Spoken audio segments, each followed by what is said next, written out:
National town hall against E20 का कार्यक्रम आज दोस्तों कॉन्स्टिट्यूशन हॉल में अरविंद केजरीवाल की अध्यक्षता में पूरा हुआ। दोस्तों इस कार्यक्रम में पहुंचे मनीष कश्यप और मनीष कश्यप ने अपनी गाड़ी की आप बीती बताते हुए भारत सरकार से एथेनॉल रहित पेट्रोल की करी मांग। अरविंद केजरीवाल जी को जो यहाँ पे मंच पे बैठे हुए हैं और अरविंद केजरीवाल जी के बगल में जो मोदी जी बैठे हुए हैं उनको भी मैं धन्यवाद देना चाहता हूँ। और मैं इसलिए भी अरविंद केजरीवाल जी को धन्यवाद देना चाहता हूं क्योंकि कम से कम इस देश की 30 करोड़ गाड़ियां जिसके पास जुबान नहीं है, जो बोल नहीं सकती है, उस गाड़ियों का आवाज तो कम से कम ये सुने। इसके लिए कम से कम आप लोग ताली बजाइए। और इस देश में पक्ष और विपक्ष की राजनीति सिर्फ और सिर्फ चुनाव के समय होना चाहिए। चुनाव के बाद पक्ष और विपक्ष की राजनीति नहीं होना चाहिए। सिर्फ और सिर्फ जनता के हित की बात होनी चाहिए। और जनता के गाड़ियों की बात करने वाला कोई तो व्यक्ति यहां पे बैठा हुआ है, कोई तो जनता की गाड़ियों के बारे में सुन रहा है। मैंने अपनी गाड़ी फरवरी महीना में लिया था। इनोवा का हाई क्रॉस गाड़ी है, हाइब्रिड गाड़ी है, दुनिया का सबसे रिलायबल कंपनी टोयोटा और उसका सबसे हाईटेक टेक्नोलॉजी, हाइब्रिड टेक्नोलॉजी। मैंने गाड़ी लिया, मैं गाड़ी एजेंसी में ले जाके दिया। 10,000 किलोमीटर चलाने के बाद 2,000 किलोमीटर और चलाया। 10,000 किलोमीटर वाला सर्विसिंग कराने के बाद 12,000 किलोमीटर पे गाड़ी पिकअप लेना बंद कर दिया। जो नॉर्मली समस्या आ रहा है, लोग कह रहा है कि भाई आपकी गाड़ी पे E20 लगा दिया गया है तो आपकी गाड़ी कैपेबल है, आपका पेट्रोल पंप कैपेबल है कि नहीं, E20 के लायक है कि नहीं आपका पेट्रोल पंप। पहले ये तो बताइए।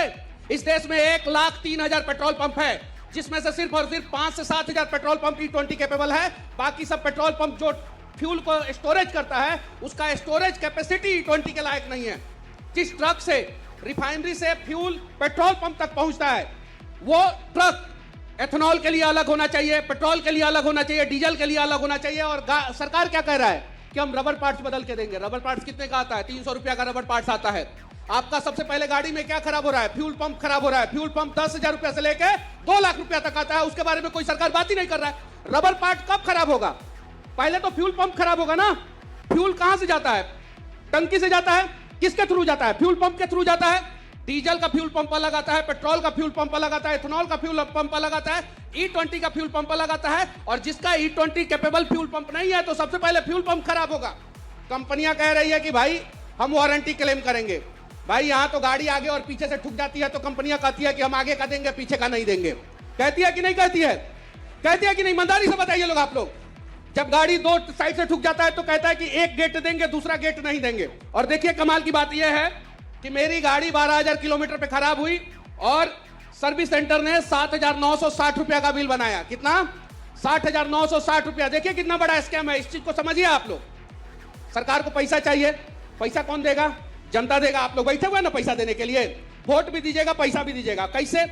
7,900 रुपया किसके खाते में गया?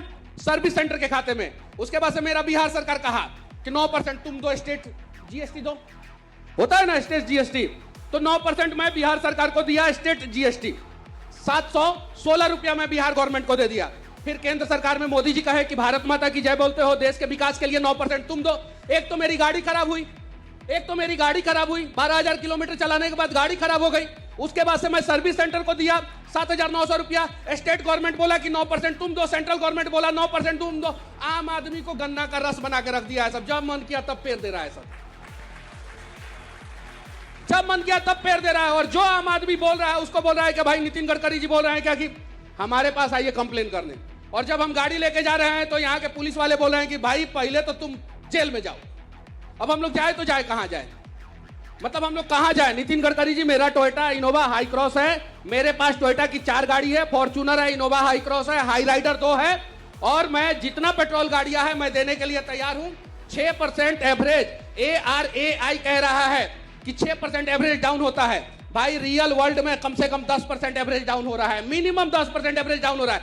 जब आप E10 से E20 पे स्विच हो रहे हैं, 10% इथेनॉल मिला रहा है, 10% एवरेज डाउन हो जा रहा है, तो पेट्रोल का इंपोर्ट ड्यूटी कहां से बचेगा? ये बताइए ना। आप लॉजिकली बातें नहीं कर रहे हैं। जब E10 से E20 पे स्विच कर रहे हैं, 10% यहां पे इथेनॉल मिला रहा है, 10% एवरेज डाउन हो गया, तो आपका इंपोर्ट ड्यूटी नहीं बचा।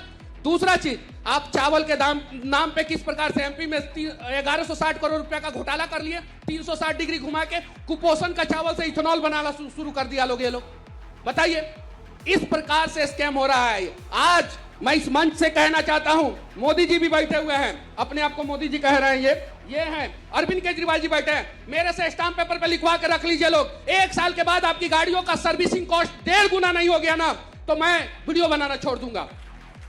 आपकी गाड़ियों का सर्विसिंग कॉस्ट 1.5 गुना होने वाला है, और 2 साल बाद आपकी बातों को कोई नहीं सुनेगा, क्योंकि इस देश की जनता मुद्दा को 90 दिन के बाद भूल जाती है। कितना दिन के बाद?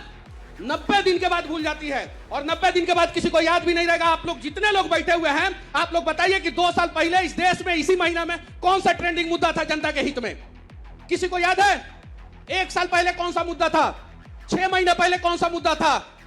और ये जो अभी जंतर मंतर पे प्रोटेस्ट हुआ है, एथेनॉल वाला मुद्दा ये है, इसके पहले कौन सा मुद्दा देश में ट्रेंड कर रहा था? आप लोगों को पता है? याद भी है? 6 महीना बाद आप लोगों को यह भी नहीं याद रहेगा। 6 महीना बाद आप लोगों को यह भी नहीं याद रहेगा, यकीन मानिए। बस मैं आप लोगों से कहना चाहता हूं कि साथ दीजिए, जो भी आदमी सही काम करे उसका साथ दीजिए। और अभी सही चीज के लिए ये आवाज उठा रहे हैं आप लोग, कम से कम जो गाड़ियां आवाज नहीं बोल नहीं सकती है उसके साथ नहीं खड़े होंगे तो आपके बच्चों के भविष्य के साथ कोई नहीं खड़ा होगा। आप लोगों में से जितने लोग हैं माता पिता हैं, आप लोग कसम खा के बोलिए कि आपके बच्चे शुद्ध हवा ले रहे हैं क्या? शुद्ध पानी ले रहे हैं क्या? तो जो आदमी अपने बच्चों के लिए शुद्ध हवा शुद्ध पानी का व्यवस्था नहीं कर सकता है, वो आदमी अपनी गाड़ियों के लिए सरकार से लड़ेगा क्या? लड़ेगा क्या? और ये लड़ाई सिर्फ और सिर्फ आपकी गाड़ी के लिए नहीं है, ये लड़ाई आपके बच्चों के भविष्य के लिए है। शुरुआत आपकी गाड़ी से हो रही है, क्योंकि एक आम आदमी, मिडिल क्लास फैमिली जो है, वो सबसे ज्यादा परिवार में नई गाड़ी को प्यार देता है। तो जब आप अपनी गाड़ी के लिए लड़ लीजिएगा तो आप अपने बच्चों के भविष्य के लिए भी लड़ लीजिएगा। तो शुरुआत यहीं से किया जाए, तो साथ दीजिए लोग आप लोग। और बाकी मोदी जी, वो गड़बड़ी जी जो है ना, उनको गड़बड़ी जी जो है ना, उनको दुबई भेज दीजिए, दुबई का शेख बुला रहे हैं। उनको तो भेज देंगे, लेकिन मुझे ऐसा लगता है जिस प्रकार की इसने बातें करी है, मुझे इसको 90 दिन के लिए गायब करना पड़ेगा। एक बार सरकार 9 महीने के लिए गायब किया था, फिर आए और मजबूती के साथ आए। तो 9 महीने में भी आपको लोग नहीं भूले हैं ना? नहीं भूले। इसीलिए मुझे लगता है कि आपको तो फिर 9 साल के लिए गायब करना पड़ेगा, क्योंकि 2047 में यही रोड़ा बना हुआ है। अब बगल वाले इनका भी कर रहे हैं जी, इनसे पूछिए, इनका भी किया है, लेकिन आ गए ना वो सामने।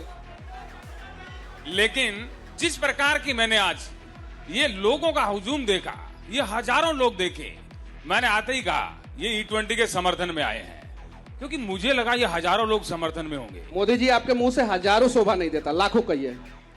मैं जिस प्रकार का मोदी हूं, हजारों ही बोलता हूं।